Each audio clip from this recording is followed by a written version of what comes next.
ಆತ್ಮೀಯ ಬಂಧುಗಳೇ, ಶ್ರೀಮದ್ ಭಗವದ್ಗೀತೆ ತತ್ವ ವಿವೇಚನಿ ಟೀಕಾ ಅಧ್ಯಾಯ 5 ಕರ್ಮ ಸನ್ಯಾಸ ಯೋಗ.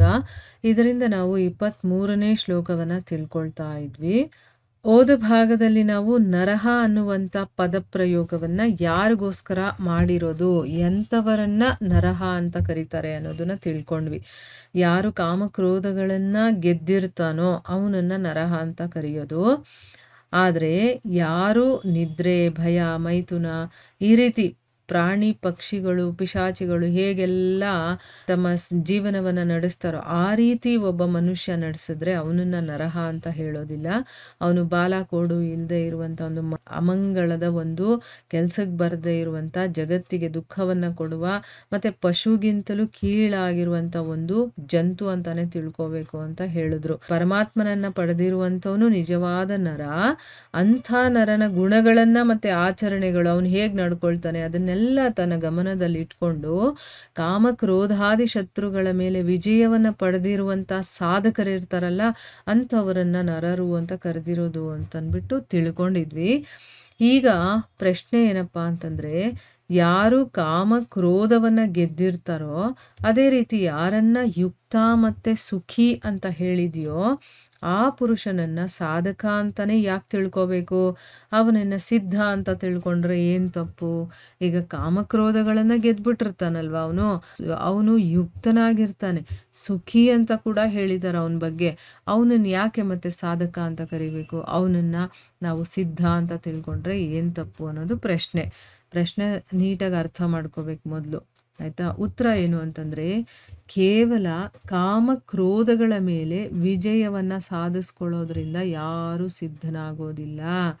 ಅಂದರೆ ಬರೀ ನಾವು ಕಾಮಕ್ರೋಧವನ್ನು ಗೆದ್ದಿದ ತಕ್ಷಣ ಅವನು ಸಿದ್ಧಿ ಪಡ್ಕೊಂಬಿಟ್ಟಿದ್ದಾನೆ ಅಂತ ಹೇಳೋದಕ್ಕೆ ಸಾಧ್ಯನೇ ಇಲ್ಲ. ಈ ವಿಷಯದ ಬಗ್ಗೆ 16ನೇ ಅಧ್ಯಾಯದ 22ನೇ ಶ್ಲೋಕದಲ್ಲಿ ಭಗವಂತ ಹೇಳ್ತಾನೆ. ಯಾವ ಶ್ಲೋಕ ಅಂತಂದರೆ ಅದು ಏತೈರ್ ವಿಮುಕ್ತ ಕೌಂತೆಯ ಅಂತ ಬರುತ್ತೆ ನೋಡಿ, ಆ ಶ್ಲೋಕ.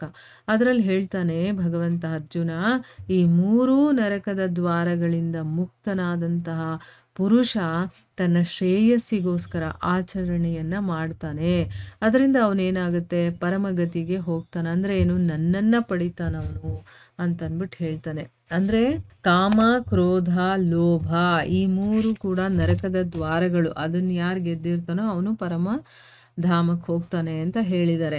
ಸಿದ್ಧ ಅನ್ನೋನು ಏನಾಗುತ್ತೆ ಅಂತಂದರೆ, ಕಾಮ ಕ್ರೋಧಾದಿಗಳ ಗಂಧ ಅವನಲ್ಲಿ ಸ್ವಲ್ಪನೂ ಇರೋದಿಲ್ಲ. ಇದೇ ಮಾತನ್ನು ಈ ಅಧ್ಯಾಯದ 26ನೇ ಶ್ಲೋಕದಲ್ಲಿ ಭಗವಂತ ಹೇಳಿದ್ದಾನೆ. ಏನು ಹೇಳಿದ್ದಾನೆ? ಕಾಮಕ್ರೋಧ ವಿಮುಕ್ತಾನಾಂ ಅಂತ ಬರುತ್ತೆ ನೋಡಿ, ಆ ಶ್ಲೋಕ.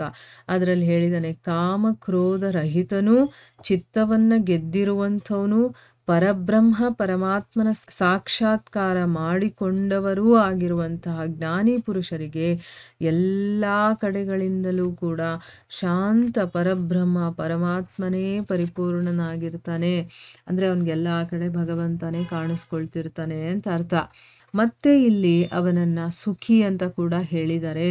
ಒಂದು ವೇಳೆ ಅವನು ಅಕ್ಷಯ ಸುಖವನ್ನು ಪಡೆಯುವಂಥ ಸಿದ್ಧಪುರುಷ ಏನಾದರೂ ಆಗಿದ್ದಿದ್ರೆ ಅವನಿಗಿಲ್ಲಿ ಸುಖಿ ಅಂತ ಹೇಳ್ತಾ ಇರಲಿಲ್ಲ, ಪರಮ ಸುಖಿ ಅಂತ ಹೇಳ್ತಾ ಇದ್ರು. ಅಥವಾ ಬೇರೆ ಯಾವುದಾದ್ರೂ ಒಂದು ವಿಲಕ್ಷಣವಾದಂಥ ವಿಶೇಷಣವನ್ನು ಕೊಡಬೇಕಾಗಿತ್ತು.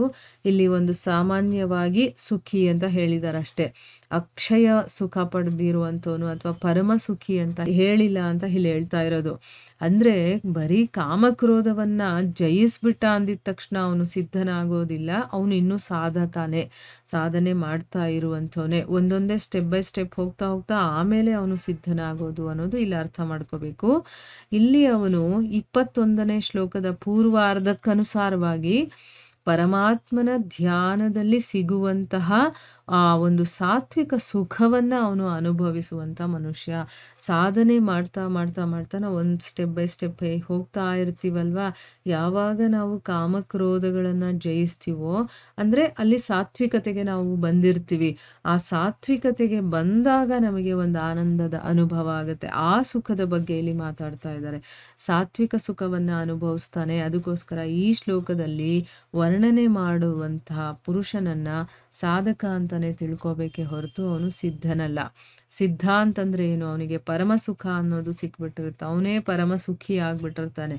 ಆದರೆ ಇಲ್ಲಿ ಸಾಧನೆ ಮಾಡ್ತಾ ಮಾಡ್ತಾ ನಾವು ಸಾತ್ವಿಕಕ್ಕೆ ಬಂದಾಗ ಆ ಸಾತ್ವಿಕದಲ್ಲಿ ಸುಖವನ್ನು ಅನುಭವಿಸ್ತಾನಲ್ಲ, ಆ ವಿಷಯದ ಬಗ್ಗೆ ಇಲ್ಲಿ ಮಾತಾಡ್ತಾ ಇರೋದು, ಮತ್ತು ಆ ಮನುಷ್ಯರ ಬಗ್ಗೆ ಇಲ್ಲಿ ಮಾತಾಡ್ತಾ ಇರೋದು ಅಂತ ಇದಕ್ಕರ್ಥ. ಈಗ ನಮಗೆ ಸಾಧಕ ಅಂತಂದರೆ ಸಿದ್ಧ ಅಂತಂದರೆ ಏನು ಡಿಫ್ರೆನ್ಸು ಗೊತ್ತಾಯ್ತಲ್ವಾ? ಸಾಧನೆ ಮಾಡ್ತಾ ಮಾಡ್ತಾ ಒಂದೊಂದು ಸ್ಟೇಜಲ್ಲೂ ನಮಗೆ ಆ ಆನಂದದ ಅನುಭವದ ಒಂದು ಮಟ್ಟ ಚೇಂಜ್ ಆಗ್ತಾ ಹೋಗುತ್ತೆ ಆಯಿತಾ. ಈಗ ನಾವು ಮೊದಲು ಬರೀ ಭೋಗಗಳನ್ನು ಭೋಗಿಸ್ತಾ ಇದ್ವಲ್ಲ, ನಮಗೆ ಆಧ್ಯಾತ್ಮಿಕದ ಬಗ್ಗೆ ಏನೂ ಗೊತ್ತಿರೋದಿಲ್ಲ. ಆಗ ನಾವಿದ್ದ ರೀತಿ, ಆಗ ನಾವು ಅನುಭವಿಸ್ತಾ ಇದ್ದಿದ್ದು, ಅದಕ್ಕಿಂತ ಈಗ ಆಧ್ಯಾತ್ಮಿಕತೆಯಲ್ಲಿ ನಾವು ಒಳಗಡೆ ಬಂದಾಗ, ಆ ವಿಚಾರಗಳನ್ನು ತಿಳ್ಕೊಳ್ಳೋದಕ್ಕೆ ಶುರು ಮಾಡಿದಾಗ, ನಾವು ಯೋಚನೆ ಮಾಡೋದು, ಮಾತಾಡೋದು, ನಡ್ಕೊಳ್ಳೋದು ಇದೆಲ್ಲ ಸ್ವಲ್ಪ ಚೇಂಜ್ ಆಗಿರುತ್ತಲ್ವ. ಆಗ ನಮಗೆ ಆನಂದದ ಅನುಭವ ಕೂಡ ಸ್ವಲ್ಪ ಸ್ವಲ್ಪ ಮಟ್ಟಿಗೆ ಆಗೋದಕ್ಕೆ ಶುರುವಾಗಿರುತ್ತೆ. ಅದನ್ನು ಗಮನಿಸ್ಬೇಕು ನಾವು. ನಮಗೆ ಗೊತ್ತಿಲ್ಲದೇ ನಮಗೆ ಆನಂದ ಆಗ್ತಾ ಇರುತ್ತೆ, ಸಂತೋಷವಾಗಿರ್ತೀವಿ, ಕಾರಣನೇ ಇಲ್ಲದೆ ನಮಗೆ ನಗು ಬರ್ತಾ ಇರುತ್ತೆ, ನಾವು ನೆಮ್ಮದಿಯಾಗಿರ್ತೀವಿ. ಇದೆಲ್ಲ ನಮಗೆ ಸ್ವಲ್ಪ ಸ್ವಲ್ಪ ಅನುಭವಕ್ಕೆ ಬರ್ತಾ ಇರುತ್ತೆ. ನಮ್ಮ ಸಾಧನೆ ಹೇಗಿರುತ್ತೆ, ಆಮೇಲೆ ನಾವು ಎಷ್ಟು ಮುಂದುವರಿತಾ ಇದ್ದೀವೋ ಅದಕ್ಕೆ ತಕ್ಕಂಗೆ ನಮಗೆ ಸುಖದ ಅನುಭವ ಅನ್ನೋದು ಆಗುತ್ತೆ. ಅದಕ್ಕೆ ಇಲ್ಲಿ ಹೇಳ್ತಾ ಇರೋದು, ಸಾತ್ವಿಕ ಸುಖವನ್ನು ಯಾರು ಅನುಭವಿಸ್ತಾನೋ ಅವನ ಬಗ್ಗೆ ಇಲ್ಲಿ ಮಾತಾಡ್ತಾ ಇರೋದು, ಆದರೆ ಪರಮ ಸುಖವನ್ನು ಅನುಭವಿಸ್ತಾನಲ್ಲ ಅವನ ಬಗ್ಗೆ ಅಲ್ಲ ಅನ್ನೋದು. ಅದಕ್ಕೆ ಇಲ್ಲಿ ಆ ಮನುಷ್ಯನನ್ನು ಇಲ್ಲಿ ಸಾಧಕ ಅಂತ ಹೇಳಿದರೆ ಹೊರತು ಸಿದ್ಧ ಅಂತ ಹೇಳಿಲ್ಲ ಅನ್ನೋದು ಇದರ ಅರ್ಥ. ಸೊ ಇಲ್ಲಿಗೆ ನಾವು ನಿಲ್ಲಿಸೋಣ. ಹರೇ ಕೃಷ್ಣ.